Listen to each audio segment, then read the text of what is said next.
Hello, I am Anuj, a member of Group 2 for this project, and our topic was whistleblowing. So, whistleblowing is a broad term that follows a couple of basic ideas, right?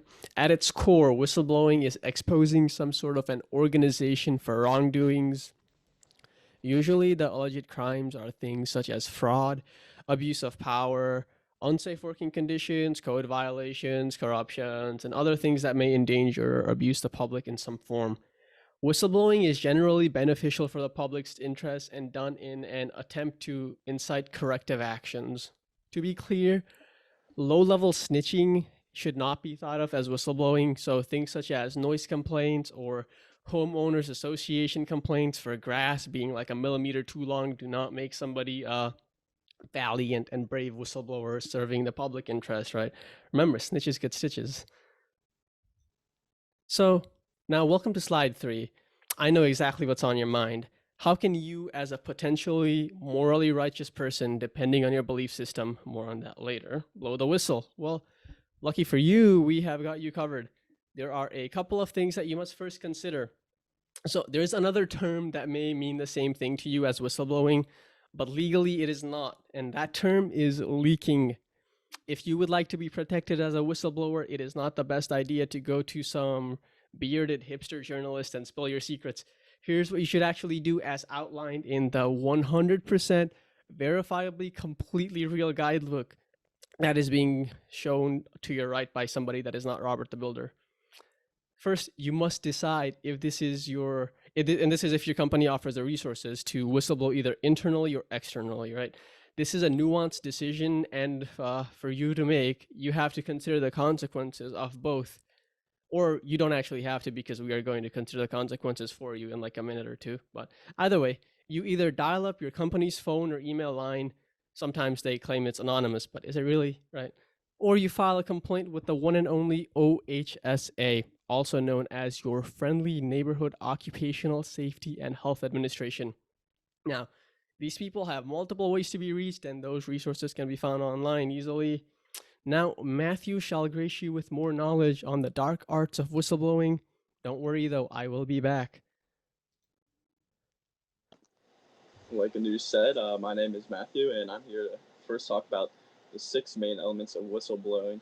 So, the first action is that, or the first element is the action. This is the way the person goes about reporting the information they wish to expose. The next element is the object.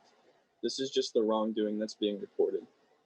Next, the agent is the member or members who are reporting the action. The fourth element is the locus, the organization in which the action and wrongdoing are taking place. The fifth element is the addressee, the person or people who are receiving the information the whistleblower is disclosing. The final element is the aim. This is simply the end goal of reporting the alleged wrongdoing.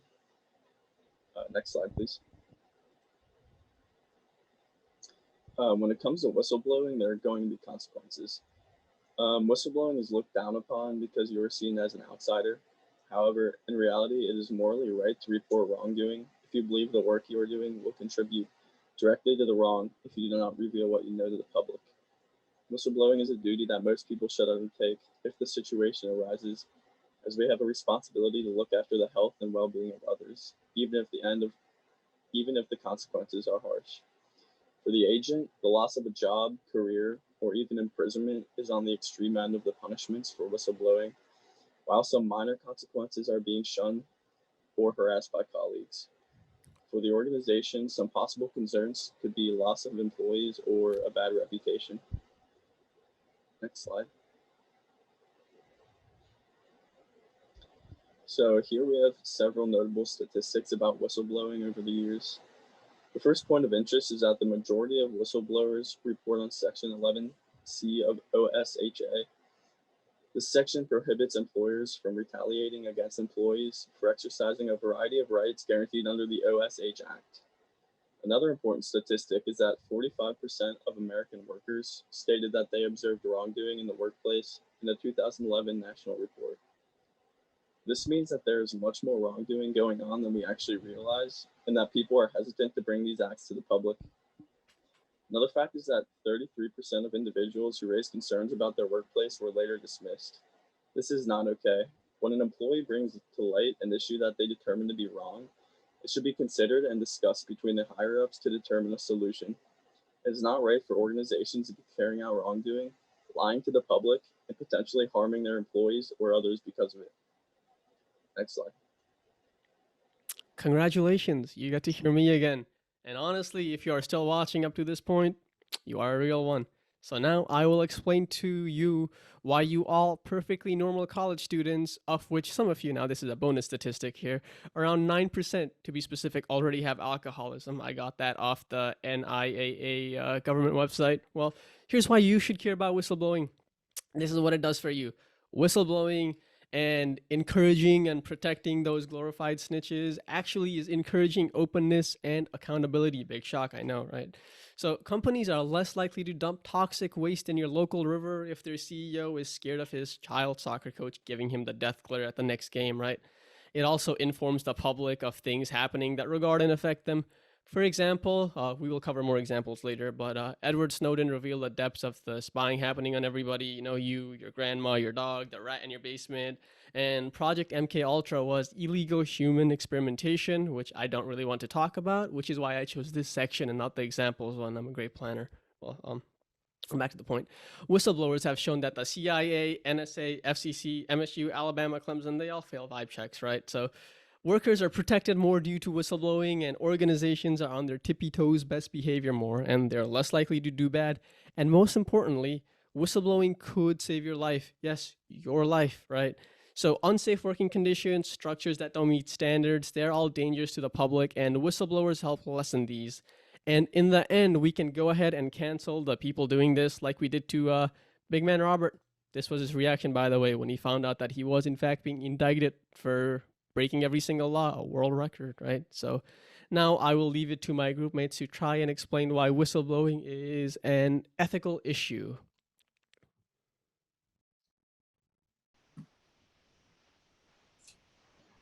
My name is Jeff, and I will go over the ethics of whistleblowing. So, whistleblowing is inherently an ethical issue because it asks you to make a decision based on responsibility, trust, and fairness. Something is brought to your attention, and you feel the need to do the right thing. You ask yourself, what should I do? And you base that answer off the values listed for. How will the consequences of your action affect you, your organization, and the public? Based off your values, what do you owe each group? The NSPE Code of Ethics and many other codes, for instance, bring up that you are expected to protect the safety of the public. Whistleblowing is directly connected to that. If you see an issue that compromises the public safety, you need to bring up the issue and, if necessary, be a whistleblower.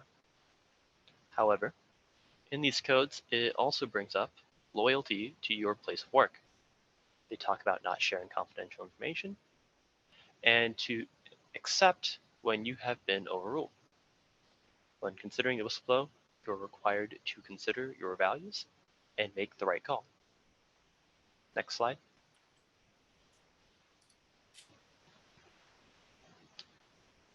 So, what values are at stake? Whistleblowing presents a conflict between loyalty and justice. Are you obliged to follow what your organization does, even if it is suspect, or should you call them out? Looking at the NSPE Code of Ethics, it can be very vague or very clear about when you should or shouldn't whistleblow. There is a clear safety violation that could bring harm to the public. It states that you should clearly do something about it, even if it goes against the organization you're a part of. You get the justice for the public. However, beyond that, it doesn't advise too much. An example would be the one we saw in discussion board 12A. In that case, a worker took issue with the costs of a project and time delays due to the current plans. Felt like something could have been done, but the NSPE Code of Ethics said there was no need. In this case, the NSPE Code of Ethics advised staying loyal and going along with the plan. Next slide. I'm Marcus Masich, and I'm here to talk about how the values are related. So stepping away from the NSPE for a second and looking at the values, loyalty versus justice is a main question. Which one takes precedent over the other? And what does it take to put loyalty aside for justice? These values play an almost antithetical role for each other. In the case of whistleblowing, in many cases, whistleblowers are putting aside their loyalty to an entity in the name of justice, meaning the individual might see something that is not aligned with what they view as just or what the NSPE views as just in a lot of cases as well.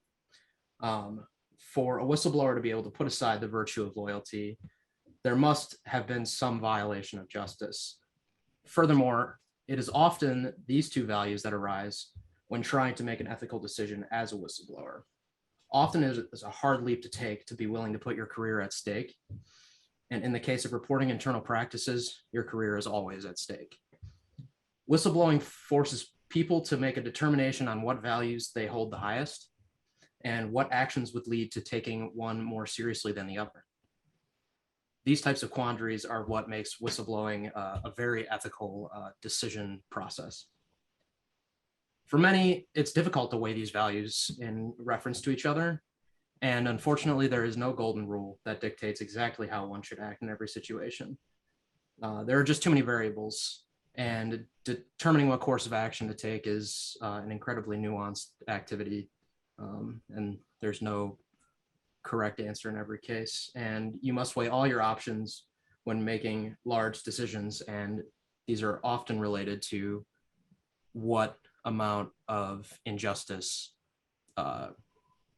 requires breaking your loyalty. Hello, my name is Naranjan. Now start discussing the different arguments provided by different authors regarding the 3 whistleblowing papers provided earlier in the course. So to give a bit of context for paper 1, the Space Shuttle Challenger disaster was a fatal accident in the United States space program that occurred on January 28th, 1986, so about 35 years ago, when the Space Shuttle Challenger broke apart 73 seconds into its flight, killing all 7 crew members aboard. Roger Boyce-Jolly was a booster rocket engineer at NASA contractor Morton Thiokol in Utah, in which he and 4 of his colleagues became entangled in the fatal decision to launch the Space Shuttle Challenger. He was in charge of making sure the Challenger had no issues, in which he highly advised against the Challenger program and has explained multiple times to his superiors that the O-rings would not fare well in cold weather. The people high up in authority disregarded him and continued to launch the shuttle even though it was too cold for it to work properly. To be more specific, Boyce-Jolly indicated that the people up top at NASA and Morton Thiokol have been aware of such problems with the O-rings, O-ring seals, but agreed to launch against the recommendation of Boyce-Jolly and his colleagues anyway. So this paper was written regarding this conflict, and it was written by Russell P. Boyce-Jolly, Ellen Foster Curtis, and Eugene Melican. And their main goals within this paper were to raise the ethical issues regarding the advising of Roger Boyce-Jolly against the Challenger program. Furthermore, they set 2 objectives, in which one was to showcase the length to which the ethical ambiguity that pervades the relationship between individual responsibility and organizational responsibility contributing to Challenger disaster, and one that also showcases the significance of the responsibility of an individual within large organizations. A sad fact gathered from the Challenger disaster is that first, it was well known that there was a teacher that sadly passed away. She was one of the 7 that sadly passed away, and along with this, her son watched it explode as he sent his favorite teddy bear with her for good luck. Now, we'll evaluate their arguments, and as it can be implied from the information provided previously, one of the most significant aspects of the Challenger disaster is its ethical dimension in terms of both the events that led up to the disaster and what was learned afterwards. The authors of this have posed an ethical analysis as it showcases one of the most grave but difficult issues in the investigation of corporate and individual behavior in modern day. At the center of these issues is the importance of responsibility and how we need to know what's at stake. So as mentioned before, the authors want to meet two specific objectives, and they have done that by dividing this article into two sections, and one which is a case study of Roger Boyce-Jelly's efforts to strive for management support for effectively correcting the high-risk O-ring problems, his attempt to prevent the launch, the scenario which resulted in the launch decision. And the second half is the one that discusses the quest of Boyce-Jelly to set the record straight, even with all the professional consequences around it. In the ethical analysis of this case study provided by these authors, they argue that the main issue is the stiff and problematic relationship between individual and organizational responsibility, and it can be proved with Boyce-Jelly's experiences as they portray the tensions inherent in this relationship in a manner that discloses its importance in the casual events that led up to the disaster.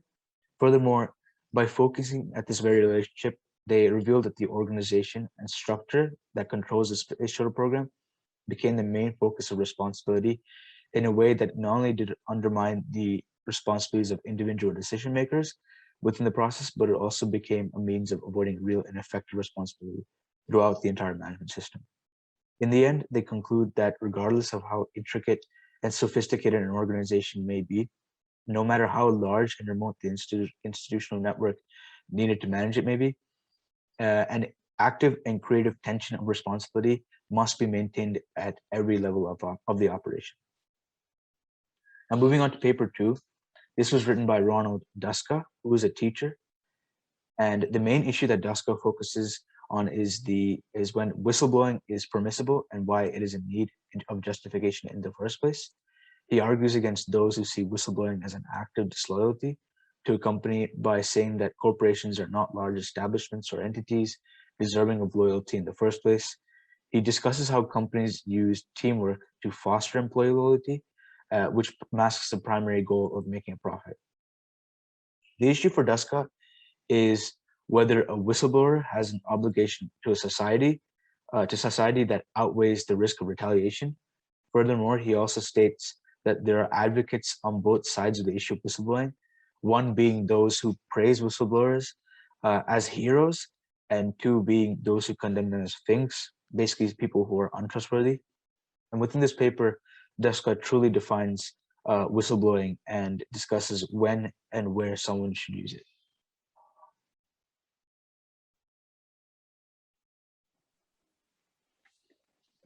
Hello, my name is Ayub, and in this slide, I will evaluate the arguments in paper 2. So the author argues that one does not have an obligation of loyalty to a company. He also states that loyalty to a company is misguidance.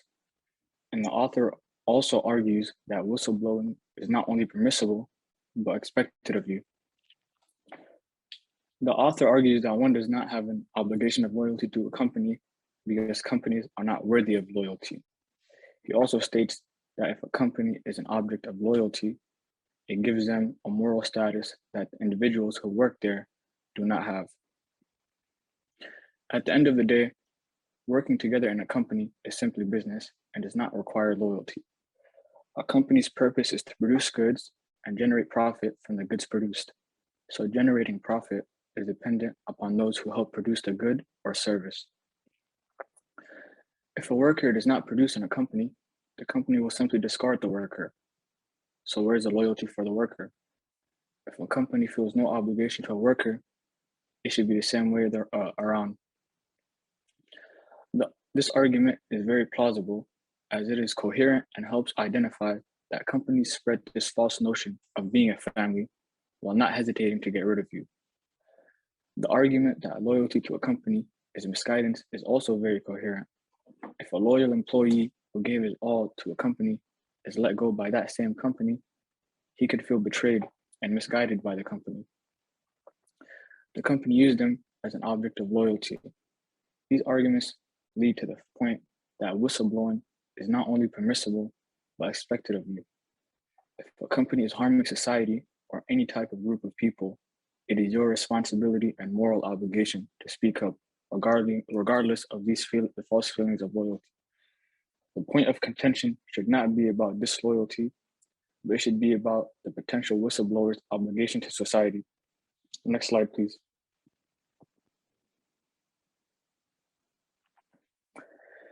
In this slide, we will discuss a letter sent to Judge O'Grady, and this letter was written by Daniel Hale. Daniel Hale was a former U.S. Air Force intelligence analyst. He was sentenced to 45 months in prison for leaking documents regarding drone strikes. And his first experience of a drone strike really scarred him. There was a suspected Taliban member sitting amongst a group of people, and that whole group of people ended up getting hit by a drone strike. And he felt that this was an unjust drone strike.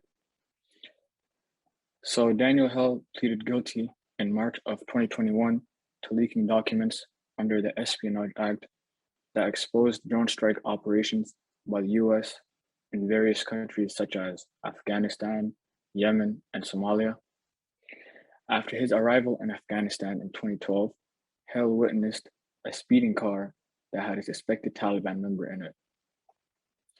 A drone was immediately fired at the car, but was unsuccessful in hitting its target by a couple feet.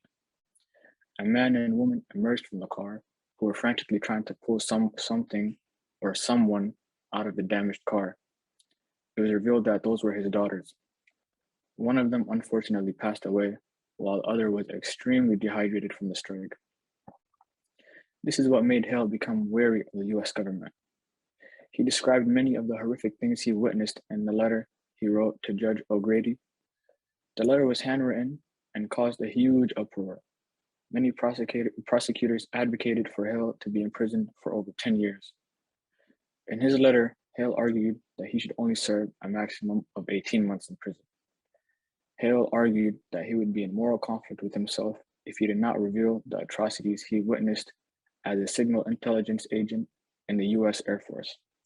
Next slide, please.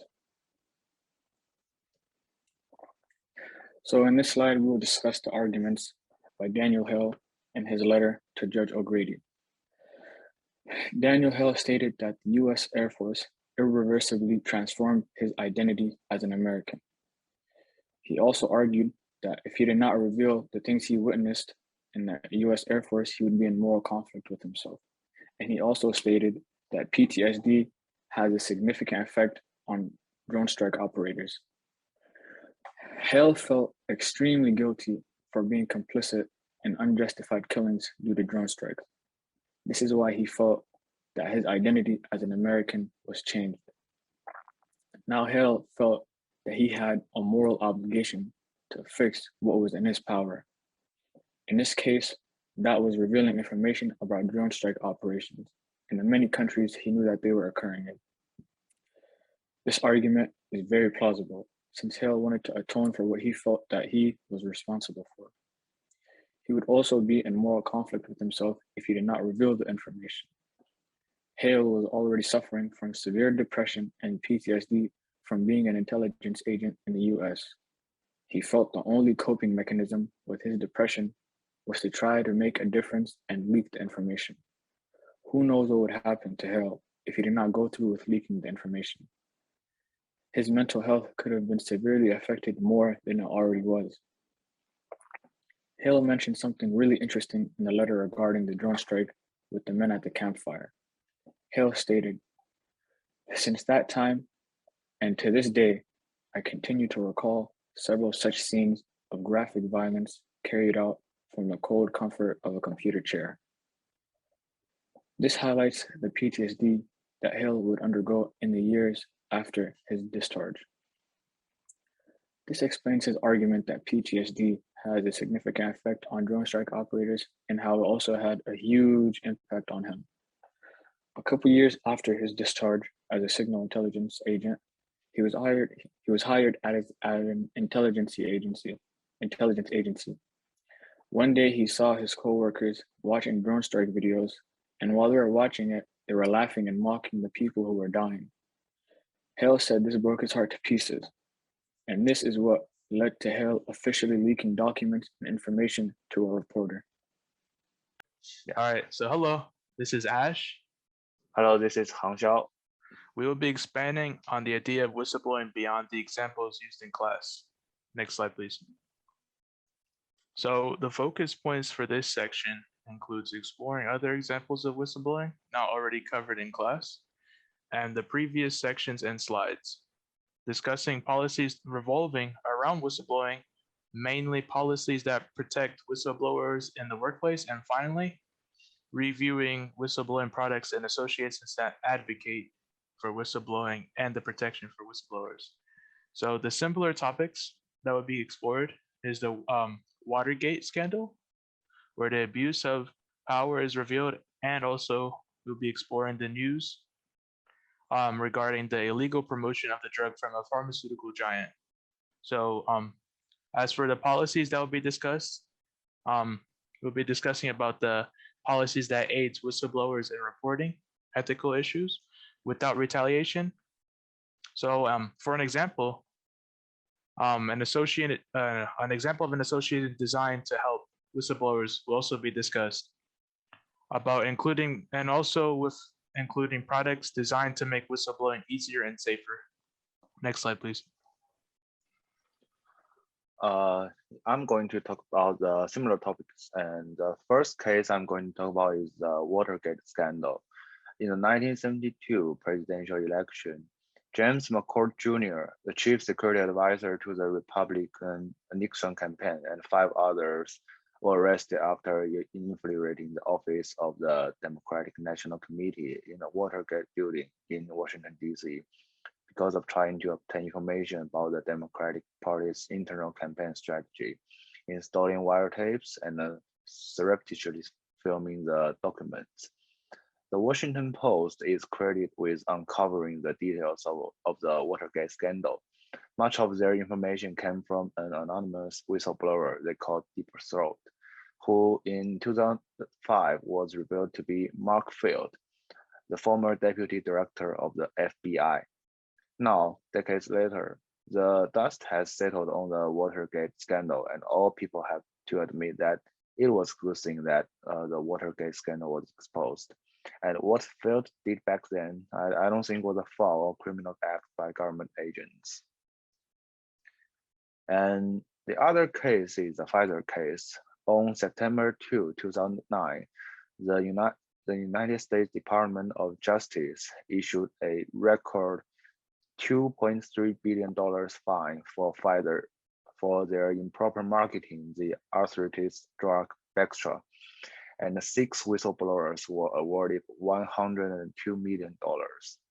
One of the whistleblowers, John, a Gulf War veteran, claimed that at Pfizer, increasing profits was the company's first priority, even at the cost of patients' lives, which he believed was contrary to his military duty, and therefore he decided to report Pfizer's illegal behavior.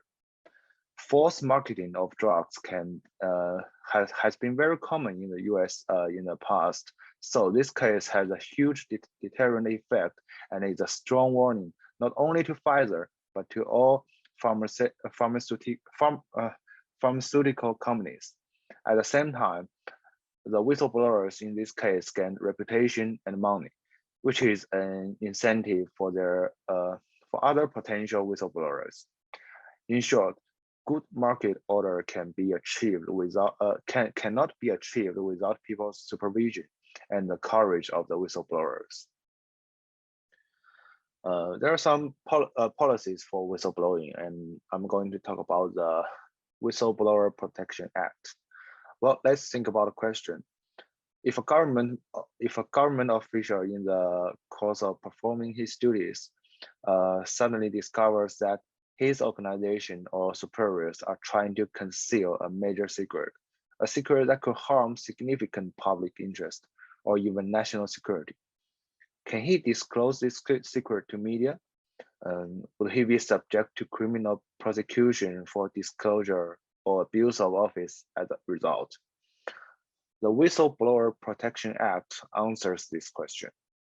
This bill encourages citizens, including public officials, to participate in actions aimed at preserving social justice. In particular, public public officials who, in the course of their duties, are aware of corruption and acts that can affect the public interest or national security. They have the right to report them by means of whistleblowing, including reporting to the media. Not only will whistleblowers not be charged with leaking information, but on the contrary, the bill provides that judiciary should provide various protection for them and their families. Simply put, public officials in the United States taken an oath of allegiance to the founding values and national interests of the United States when they take office. They are not to the directives of all their superiors. Therefore, when the instructions of a superior conflict with the public and national interest, it is not a violation of a public official's duty to choose the greater value.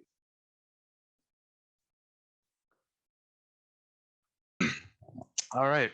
So the next policy that will be discussed about is also the Whistlers Protection Act, but it's enforced by OSHA and the workforce.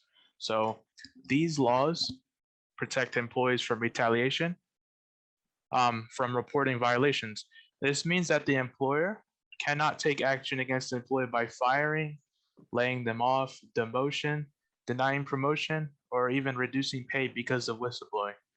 These laws do not exclude temporary officers, or rather temporary employees, because they also fall in this protection. These laws are enforced in various workplaces like health, airlines, commercial, consumer products, environmental, finance, food safety, etc. And an example of how these protection laws work can be seen with an example of an employer who believes that there's a fire hazard ignored in the workplace. She reports this hazard to her employer. However, a few days later, she notices that she's unable to take time off when her co-workers were able to. Her employer denies her time off because she engaged in a protected activity, which, for this example, violates the whistleblowing laws enforced by OSHA. Next slide, please. In this slide, societies that advocate for whistleblowing are explored. An example of a society that does that is called the National Whistleblower Center. The National Whistleblower Center is a nonprofit organization that pushed to persuade senators, representatives, and the White House to pass laws that protect whistleblowers and encourage whistleblowers to report violations in their workplace.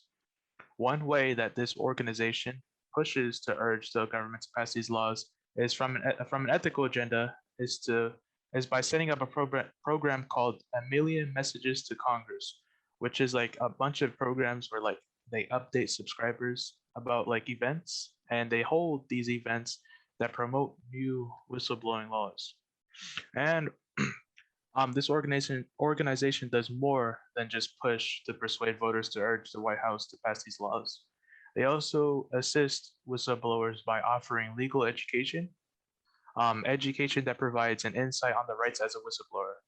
This includes learning about key federal laws that are available, how these protections affect the whistleblower on a state level, and what actions should a whistleblower take for different kinds of situations. Like literally, the websites have specific situations like tax fraud and money laundering. This organization also educates whistleblowers from outside of the US and not just inside. And finally, the organization helps whistleblowers legally by also assisting them to find an attorney. They represent whistleblowers by an agreement. And that is all. This is an example of a society that advocates for whistleblowers. Next slide, please. And the final slide of this section, certain products are that promote or encourage whistleblowing are explored. So the website Software Advice is a website that explains what a whistleblowing software is and how this whistleblowing software is used in the workplace. So pretty much There are different whistleblowing software brands that offer different tools and user experiences for a variety of fields. The most popular fields you would see is healthcare and industry. And what basically what software blowing software is that it empowers employees um, to raise their voice against violations and illegal acts. They allow employees and others to report complaints through hotlines, help lines, and case managements, and even online calls, real-time calls. The reports are confidential, meaning that they are taken internally, and the reporter is anonymous. They don't know who's doing the reporting, and it's secure. These apps vary in user experiences, but they offer different customizations like statistics that record incidents, that offer a job. They control who accesses and controls reports so that these reports are protected and they remain anonymous. And it also allows whistleblowers, to assign tickets to a specific agent. And also they have the little features like multi-language support and real-time chat. Based on the website, whistleblowing softwares systems are beneficial because they make sure that the information passed is secure, which also means damage can be minimized, and it makes sure that it stays internally before going externally. It also builds it also builds trust in employees because employees are able to report wrongdoing without the fear of any retaliation. Now, for the website itself, the website, like I said before, offers a variety of systems for different fields, but it also allows users to rate the system and compare the different benefits between two systems. Overall, I'd say that the tools provided are interesting and it can be seen as a useful thing to have. And that concludes this section, and thank you. Thank you. So we're going to be examining several situations, and we're going to decide whether or not the individual should act with whistleblowing or not. We're going to discuss whether it is warranted when viewed through standard theory, harm-based accounts, Martin's complicit theory, and deontic theory. So first we'll focus on the utilitarian. Let's say that your company is a engineering consulting company and you find out that it has been feeding trade secrets from one high profile client to another. What do you think the utilitarian would say? Well, the utilitarian would rely on the greatest happiness principle, and in it they would consider first the large client's happiness, which would be a negative from knowing that trade secrets have been stolen from them. The whistleblower's happiness, which could be a slight positive from getting a weight off their shoulders, or negative from disciplinary action taken against them. And their colleagues' happiness, which is probably negative from job losses because no one wants to work with a consulting company who trades trade secrets. Example does not constitute whistleblowing for the standard theory or harm-based theory due to the lack of harm to individuals. It may follow Martin's complicit theory depending on if you consider the trading of company secrets as immoral, and if you think your work contributes to the wrongdoing. In the deontonic theory, it's your duty to blow the whistle in order to correct the actions of the company. Our second example examines public safety. Now let's say you're working for a civil engineering company that's building a bridge on at a given time. You find out that your company is skimping on materials to a dangerous extent. Should you blow the whistle? Well, again, the company's net happiness would be a small positive from saving money. The whistleblower's happiness would largely follow the same as in example 1. Your colleague's happiness might be a small positive in this situation as they might have agreed that there's wrongdoing but not have had the confidence to speak up. and the public happiness. In this instance, if you don't do anything, there'll be a limit to the accidents that occur. In this example, there's a clear sign of harm to the public, so the standard and harm-based theories justify whistleblowing. Since you know that your work on the bridge is dangerous, presumably you think it's wrong, and that your work within the firm would contribute to wrongdoingness. Thus, Martin's theory would say blow the whistle. Just like under example 1, the deontonic theory would say it's your job to whistleblow to make sure that the company corrects and spends the proper amount of funds. So here we're going to look at Kantianism. So with this example, after you get a big promotion in your manufacturing firm, you were let into the discussion about the processes being used to create your company's product. You hear in a recent meeting that the company is purposely neglecting to share these processes with the public, as the production creates a lot of excess chemical waste. So what would Kantianism say about your responsibility regarding whistleblowing in this scenario? While it's unfortunate that you'd be risking your new position, Kantianism would say that lying to the public is immoral, but this doesn't necessarily mean you need to go straight to whistleblowing. So it's possible that you may be able to convince the team that these production methods aren't worth the risk. From a business standpoint, a breach of this information would be detrimental to your company's public image. If you're pleased to change how the company operates or neglected, though, Kantian morals would leave you with two choices. You can whistleblow and share this information to the public. You'll likely lose your job, but at least you did the honest thing in the eyes of Kantianism. Or you can neglect to mention the processes publicly, as saying nothing isn't lying in the eyes of Kantianism. Though this may be immoral for other ideologies, you wouldn't technically be breaking any Kantian rules. So now we're going to look at what would standard, harm-based, Martin's complicit, and deontic theory say about your responsibility regarding whistleblowing in this scenario. So deontic theory would say that it is your duty to whistleblow if you're not able to create change within your new position.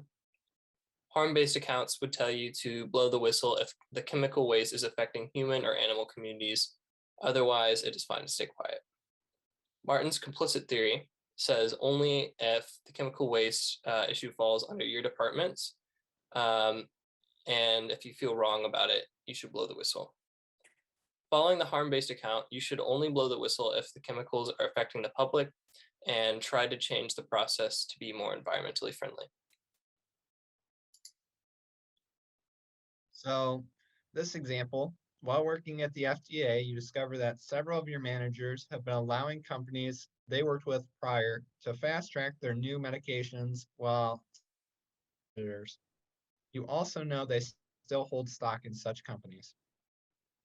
A Kantian would say that by bending the rules for one company, you do not treat them and the individuals involved in creating the products equally, thus violating the universal law of nature.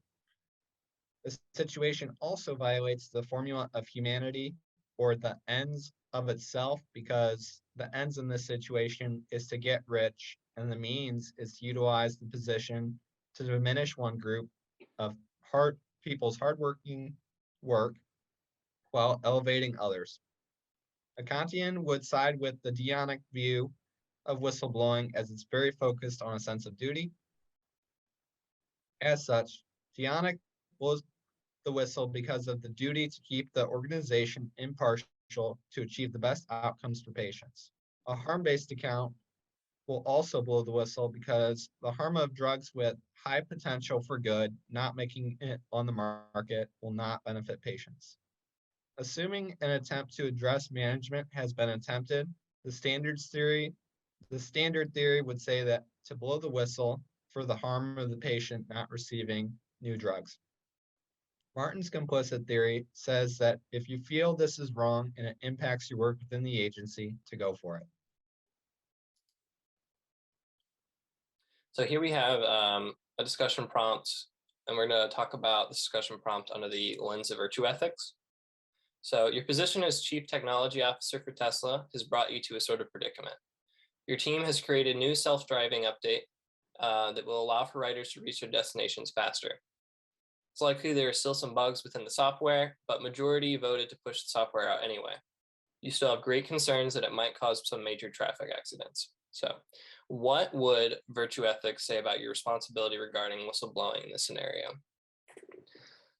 So virtue ethics would say that doing nothing would reflect poorly on your character, so some sort of action is going to be needed here.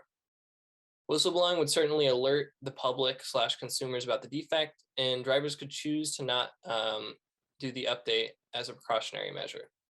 The consequences of this, though, is that the company would look foolish for pushing out dangerous technology. While whistleblowing could save lives, it might make more sense to voice your concerns about the update before it's officially put out. This would show the content of your character as being honest and confident in the eyes of virtue ethics without risking your position and the company's well-being. If the company still doesn't listen, virtue ethics would likely say that whistleblowing is necessary. Now, what would standard, harm-based, Martin's complicit, and deontic theory say about your responsibility regarding whistleblowing in this scenario? So standard theory would say here that you should first exhaust all possible internal options, but once those are exhausted, this case would require whistleblowing. Harm-based theory would say that the individual behavior of releasing the update would be harmful and preventable, and that it would be your duty to whistleblow in this scenario. Martin's complicit theory would say that your involvement as a CTO would qualify as directly involved with this problem, and depending on what the individual, the CTO in this case, believes about the situation, they should whistleblow to prevent harm to the public. Deontic theory says that it would be your duty in the scenario to revert the wrongdoings of the company by whistleblowing or otherwise.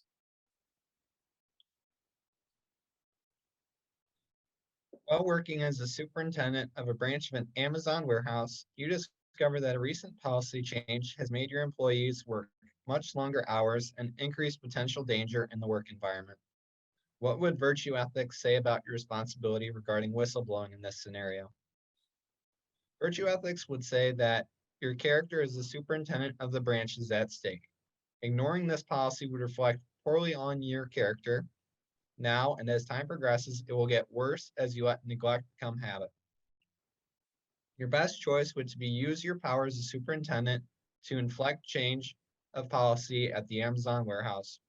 With such a high position, even higher ups will at least listen to your ideas on how to improve the work environment. As long as you remain honest about the situation and try to improve it, virtue ethics wouldn't require whistleblowing. If you find yourself in a position where your efforts aren't bringing any change, however, whistleblowing would be necessary to meet the demands of virtue ethics. What would standard, harm-based, Martin's complicit, and deontic theory say about responsibility regarding whistleblowing in this scenario? Standard theory would say that you should first exhaust all possible internal options. Once those options are exhausted, it would be up to your beliefs to factor whether or not whistleblowing is necessary. Harm-based theory would say that this policy would be harmful and preventable, but working conditions in general may be more difficult to fix. Harm-based theory would say to work to fix policy or whistleblow if you can't inflict change.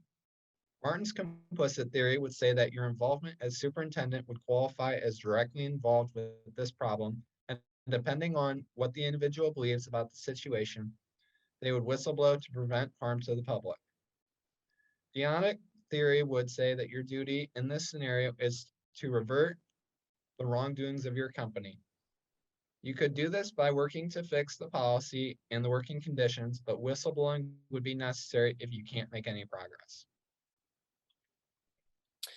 Here on this last slide, we have our works cited for the project. Feel free to check out our references.